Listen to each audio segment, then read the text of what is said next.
Why? What's going on here? My husband spoke to my father with a surprised expression that I had never seen before. I said exactly what I meant. And as if for you, Mike, it's time for you to leave the company. I was watching this chaotic situation with a feeling that all the struggles I had gone through were finally paying off. My name is Rebecca, a 35-year-old housewife. I have a 12-year-old daughter named Pearl, who is going through a sensitive phase right now. Although we sometimes clash, we also have many moments when she helps with household chores and our parent-child relationship is good. I was born to my parents, who owned a small trading company. After graduating from high school and junior college, I started working at an advertising agency.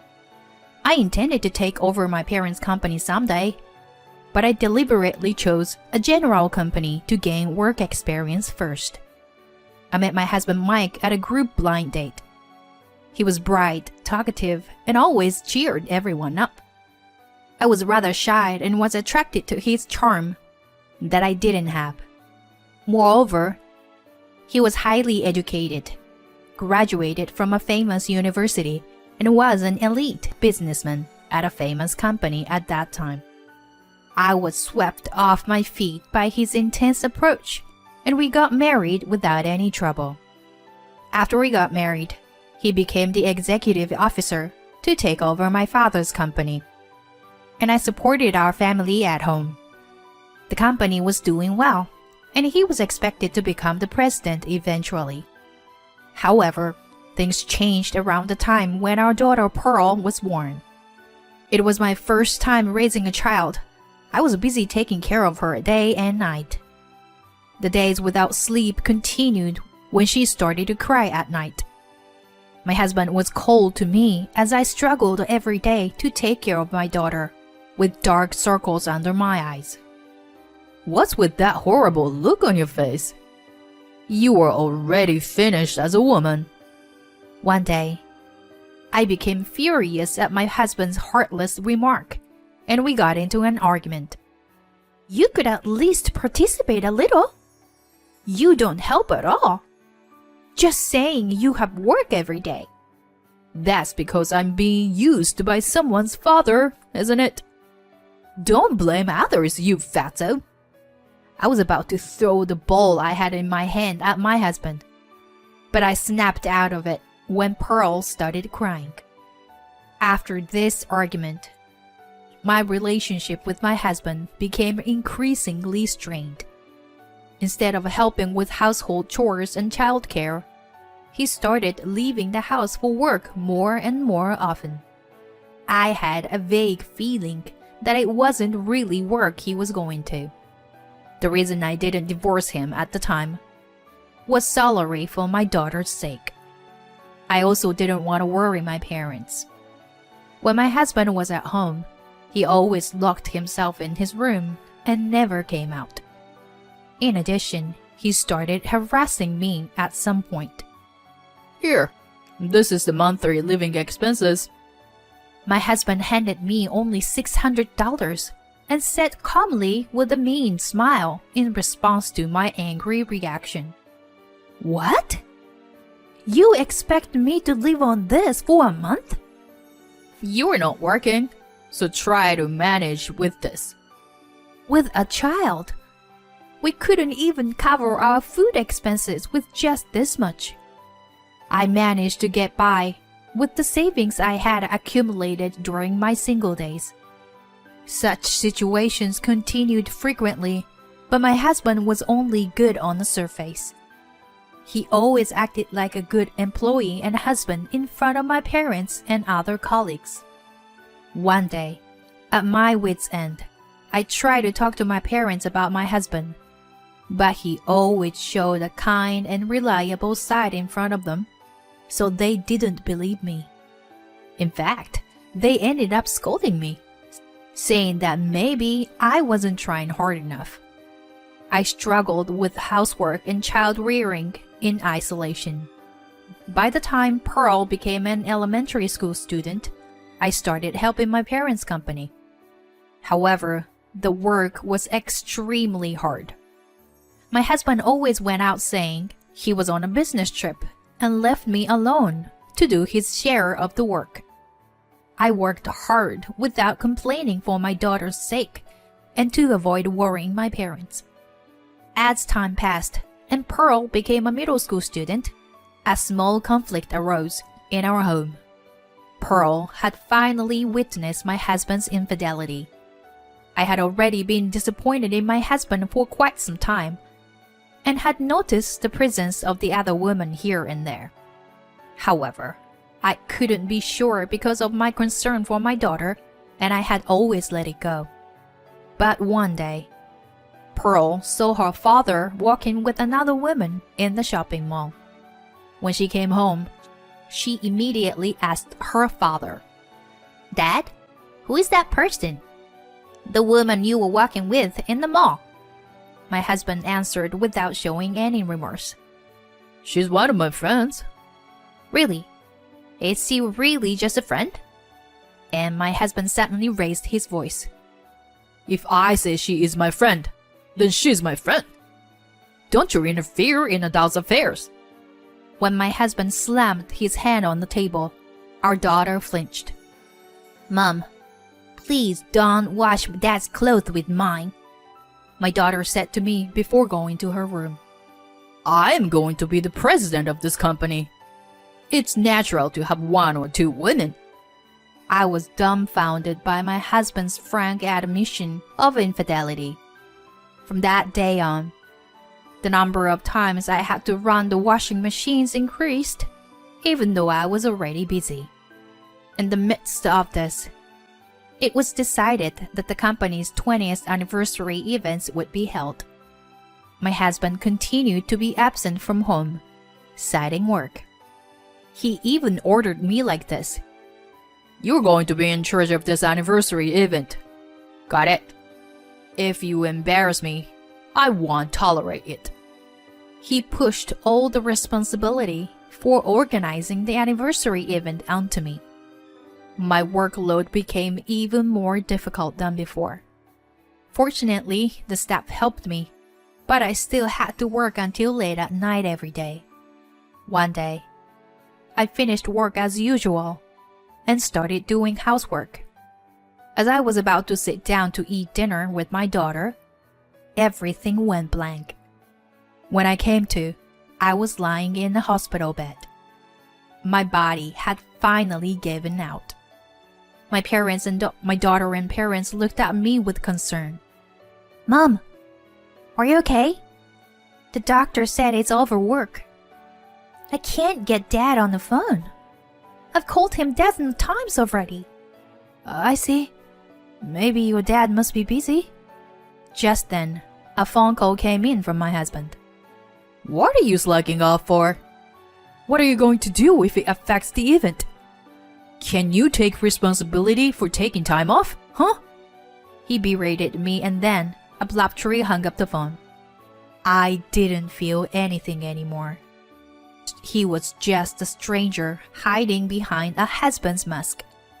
Then I realized tears were streaming down my face.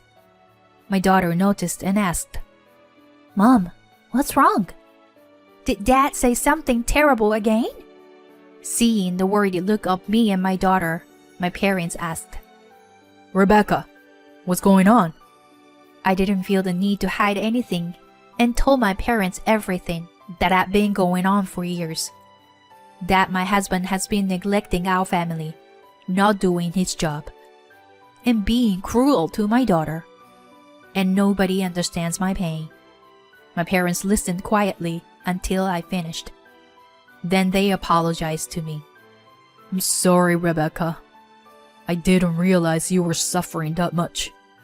Please tell us anything you need from now on, okay? We'll always be on your side." My father continued. "The event is also ready to go. We can leave the rest to the other stuff." I decided to take my parents' words, and at the same time, I made up my mind to settle things with my husband for his mistreatment of me.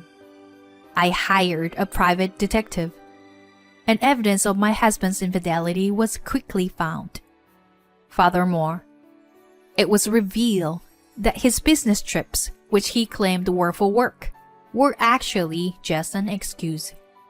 Through his patterns of behavior and receipts, we were able to gather a large amount of solid evidence. I also consulted a lawyer and made sure to understand the maximum amount of compensation I could receive. I planned to demand compensation for not only his affair, but also the damages he caused to his company with his fake business trips. I showed all the evidence I had collected to my parents. After they were shocked, they became furious. He deserves to pay for what he's done. I decided to fight my husband for divorce, but my father told me something as the event was approaching next week. Rebecca, I understand that you want to divorce him as soon as possible. However, please bear with me a little. I have an idea. So, I decided to trust my father and leave it to him. The day of the anniversary event arrived. We welcomed many guests from various places, and it became a grand event. There was even the appearance of the mayor.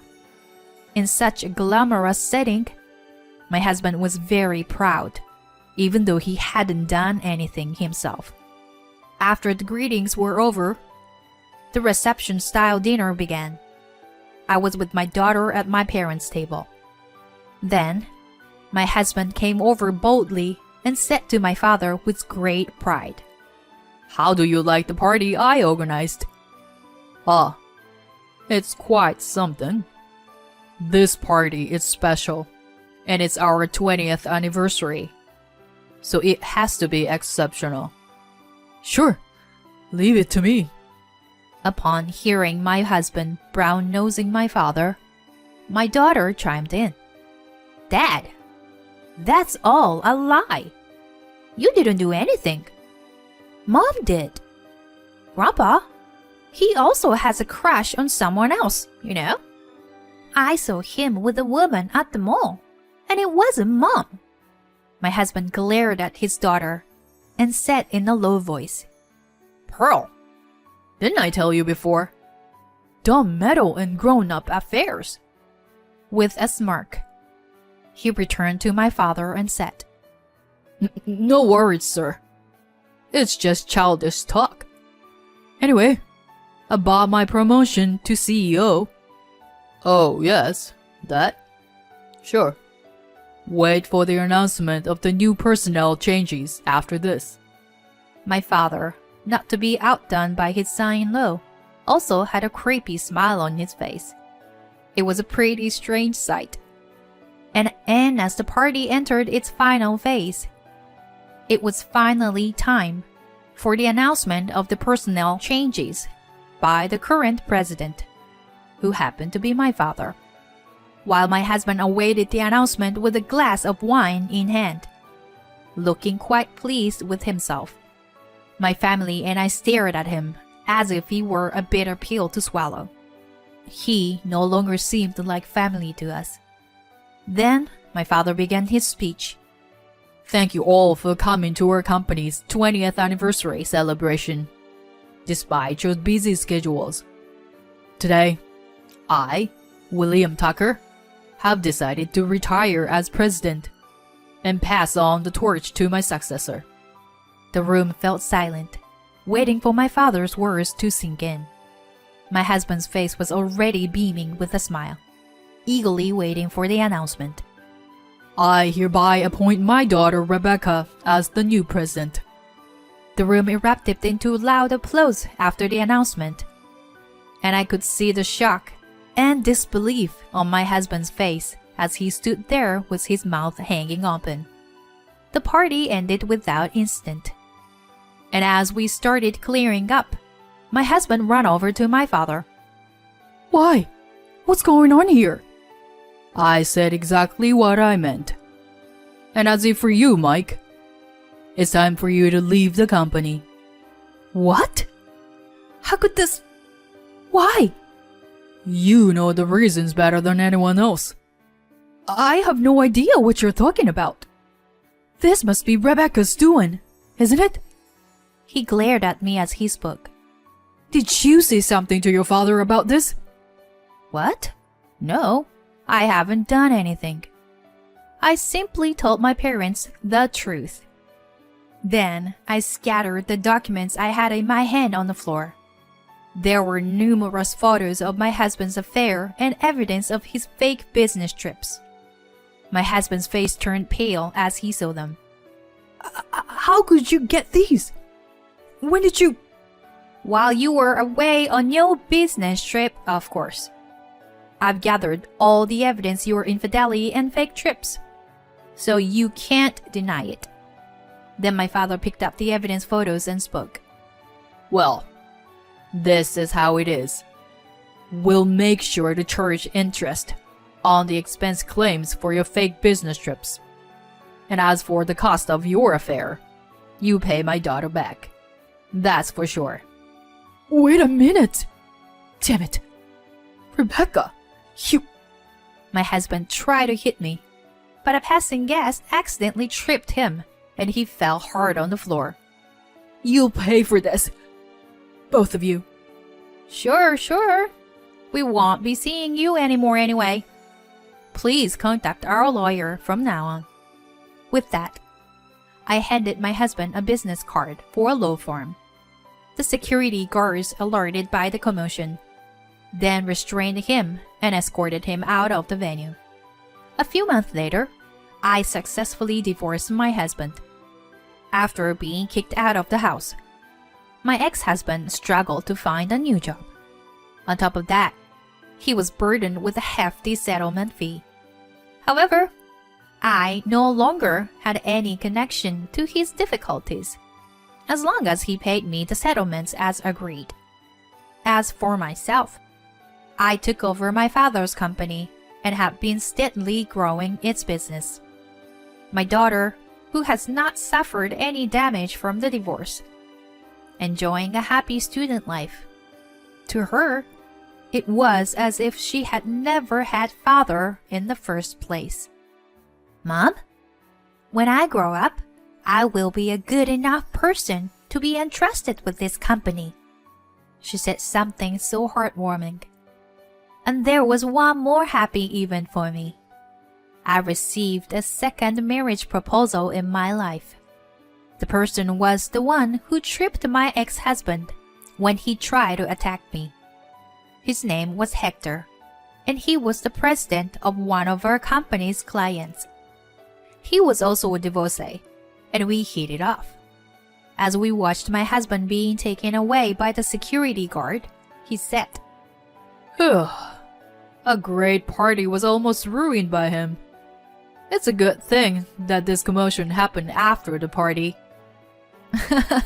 Yes, he was really a terrible husband.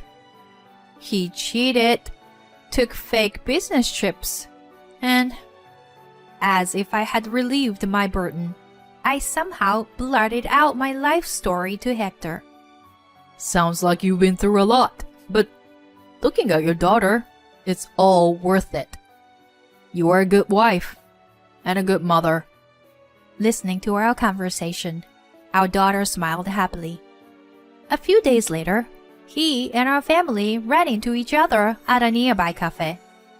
We decided to have coffee together and had a great time with the three of us.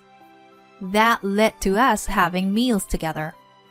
Even when my daughter wasn't with us, I realized how great he was each time we spent time together. The cause of his divorce was of his ex-wife's extravagant spending. We had been friends for a while, but one day he said to me, I'd like to get to know each other better, if that's okay with you. Would you consider officially dating me? Oh, of course. I mean, if I can get Pearl's permission. My daughter, who was beside us, immediately answered, Of course. That's a no-brainer. And things went smoothly like that, and we got married for the second time. Our married life is wonderful. My daughter no longer got angry when I washed the laundry altogether. Hector seemed to be fulfilling every wish that my daughter had, and she began to feel as if she was his daughter from the beginning. Mom, Dad, I want a baby sister. Given my age, it would be difficult to get pregnant. So, we decided to adopt a kitten as a solution. My daughter fell in love with the kitten at an animal shelter adoption event. We named her Cleo, and my daughter took care of her as if she were a real sister. I think I finally have a real family. Let's do our best to nurture this family with my beloved husband and the kitten. That's what I vowed in my heart.